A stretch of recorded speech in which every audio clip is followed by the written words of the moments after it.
Mba fo journaliste ye unuche unana bi anga weleli lame tuguni a diyara parce que o b'a jira de k'a fɔ u ka maliko o ti o b'u ma sɛbɛ la wa nin ye siɲɛ 3 ye an bɛ weleli kɛ pour que k'an ka ɲɔgɔn lajɛrɛ kɛ direction u ti sɔn ka salle d'an ma k'o fana fɔ tuguni nin ye siɲɛ 3 ye an bɛna sigi yan de k'an ka nin conférence de presse kɛ an t'a kɛ a dabɔn kama ye mais an b'a kɛ min kama parce que salle de tɛ d'an ma i y'a faamu bon bi weleli bɛ taa fɛn caman na an ye grève ko dabali k'a fɔ k'an bɛ grève daminɛ sini ani sinikɛnɛ o kɛrɛfɛ fana an y'a ye bɔlɔlɔw sanfɛ directeur général adjoint ani directeur yɛrɛ u bɔra k'an lagosi ko caman na u y'an lagosi an ka grève la u y'an lagosi an ka walew la donc o de la bi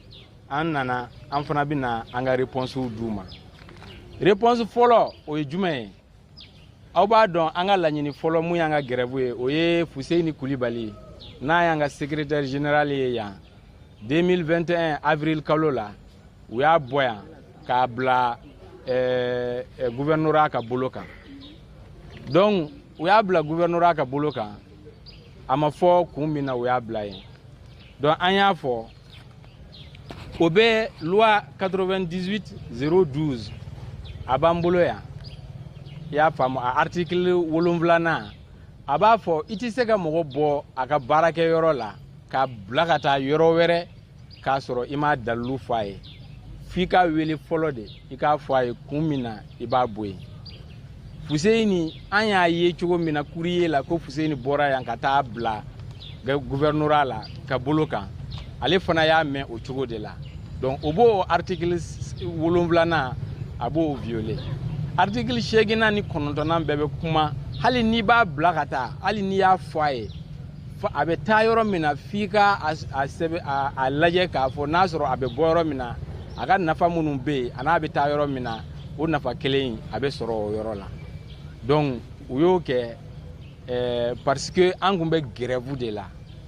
grève kuma yɛrɛ tuma an y'a kɛ donc n'i y'o ye o bi direction ka sendoni syndicat ko problème la o b'o ɲɛfɔ donc o kɔfɛ INTM yɛrɛ ye lettre ci u ma k'a f'u ye k'a fɔ u bi k'u sen don syndicat ko kuma na u man kan k'u sen don a la décision 16-10 16-11 ani 16-12 o bɛɛ b'a fɔ syndicat u ɲɔgɔn cɛ mana kɛ cogo o cogo gouvernement ou bien administration man kan k'i sen don a la u y'u sen don a la wa INTM y'o f'u ye k'a lajɛ bon u ko Fuseni ti syndicaliste ye Fuseni ti yan baarakɛla dɔ ye donc yan syndicat ɲɛmaa ye Fuseni dun bɛ réunion kɛ a bɛ grève signé a yɛrɛ ni directeur taara mémoire de défense dɔw kɛ i y'a faamu fɛn na ministère la directeur adjoint surveillant ani chef du personnel olu bɛɛ kun bɛ yen o don u y'a signé Fuseni y'a signé en tant que secrétaire général directeur y'a signé en tant que DG wa tuma caman n'an ye grève boloda ministère yɛrɛ de b'an wele pour que an ka taa conciliation kɛ wa Fuseni tɔgɔ b'o la mais bi u b'a la ko Fuseni ti o syndicat ɲɛmaa ye donc an y'o lagosi ni nin problème ye mun dabali ban ye an minɛ directeur Kuturu de bɔra k'a fɔ ko ale de ye Fuseni bɔ yan wa a ye Fuseni bɔ yan parce que Fuseni ti baarakɛla ɲuman ye Fuseni ye minɛna suyɛnni na directeur de y'o fɔ yan nin ye dossier ye an bolo dossier mun b'a fɔ o ye Fuseni diffamé dossier min na o filɛ nin directeur ye demande d'explication di Fuseni ma ko suɲɛni dɔ kɛra laboratoire la a bɛ baara kɛ yɔrɔ min na ko k'a k'a ɲɛfɔ o suɲɛni fɔra k'a kɛra 13h 14h don min na o don Fuseni tun bɛ assemblée de diriger la o assemblée procès verbal filɛ nin ye nka o bɛɛ n'a ta Fuseni y'a ka réponse di Fuseni y'a ka réponse di i y'a faamu réponse kɔnɔna na u ko don min na ko le jeudi 25 avril 2019 ko surveillant ko k'a ka na u ye banabaatɔ kɔrɔsigila fila ninnu u y'u bɛɛ lasigi ka DGA sigi ka surveillant sigi ka chef du service informatique sigi ka chef Fuseni yɛrɛ ka chef sigi ka u mɔgɔ ninnu sigi ani Fuseni ni mɔgɔ minnu tun bɛ garde la k'olu sigi minnu ko ko u ka wari minɛna olu ko Fuseni tɛ olu ko ko Fuseni tɛ wari ko ka wari minɛna entre 13h et 14h entre 13h et 14h Fuseni tun bɛ AG la Fuseni y'o réponse di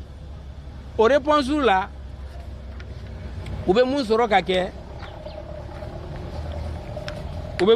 kɛ i y'a faamu u bɛ note de service bɔ i y'a faamu n tɛ fɛ ka note de service in jira parce que mɔgɔ dɔ tɔgɔ b'a la mun ɲangina note de service y'a fɔ a filɛ nin ye yan note de service y'a fɔ ko avertissement à Fuseni Koulibaly ingénieur sanitaire au service laboratoire au motif de ne pas avoir dénoncé le fraudeur a ma fɔ k'i ye suɲɛni kɛ mais e ma suɲɛnikɛla e m'a fɔ jɔn de don suɲɛni bɛ kɛ tuma min na e tɛ yen e t'a kalama i melelen t'a la ko e m'a tigi tɔgɔ fɔ bon o kɔfɛ comme u ye nin fɔ Fuseni fana y'u attaqué justice la k'u wele gendarmerie la ko k'a bɛ a yɛrɛ jɛya affaire taara fɔ justice la mais u y'a bila mun de la parce que o wagati olu de tun bɛ fanga na a tɛ taa yɔrɔ la o i y'a faamu donc nin b'a jira k'a fɔ lagosili dɔrɔn de ɲinina nin ko in na ne yɛrɛ t'a dɔn mun na an ka groupe de b'a fɔ k'an bɛ yuruguyurugu kɛlɛ mais an de bɛ fɔ ko an de ye suɲɛnikɛlaw ye ni papier filɛ nin ye an y'a ci directeur ma an ye mɔgɔw minɛ u ye gratuité di mɔgɔw ma ka wari minɛ i y'a faamu ka reçu di ka mɔgɔw fɔ directeur ye lettre ci an ma ka fɔ ko dɔ ta ko parce que ko tigi a bɛ deli ka ɲumanya dɔ kɛ hôpital ye ko donc ale ka ɲumanya seginni dɛ a taara a ka mɔgɔ da VIP la ko o gratuité de dira o tigi ma aw minnu bɛ ani anw minnu bɛ impôt sara ka di pour que dɔgɔtɔrɔso ka kɛ o an ti gratuité sɔrɔ ko mɔgɔ min ni wari b'a bolo tellement que wari b'a bolo a nana wari dɔ di dɔgɔtɔrɔso ma aw ko k'aw bɛ gratuité di o ma o kɔfɛ mɔgɔw bɛ yen minnu n'u ye wari minɛ mɔgɔw la cash olu bɛ ko parce que k'a tigi kun t'a dɔn k'a fɔ ko k'a man kan ka gratuité signer de ko de la a y'a signer siɲɛ caman an bɛ ka nin fɛn ninnu dénoncer mais ni suɲɛni ko de don vérificateur ka rapport bɔra kɔsa in na o million 800 millions à peu près o de fɔra en irrégularité direction mɔgɔw an'u ka baarakɛ ɲɔgɔn 800 millions o de tunu n'u bolo o 800 millions bɛ tunu kɛ parce que e ka nin contrat ninnu lajɛ ko ka sécurité dɔrɔn kɛ 25 millions ko ka nettoyage des locaux kɛ Amina service aw journalistes aw ka taa ɲini jɔn de ye Amina service ye ne ka baara t'o ye 25 millions ko ka yɔrɔ saniya 25 millions ko ka aménagement et entretien des espaces verts a y'a lajɛ a ye binw lajɛ o fana ko 24 millions 950 i y'a faamu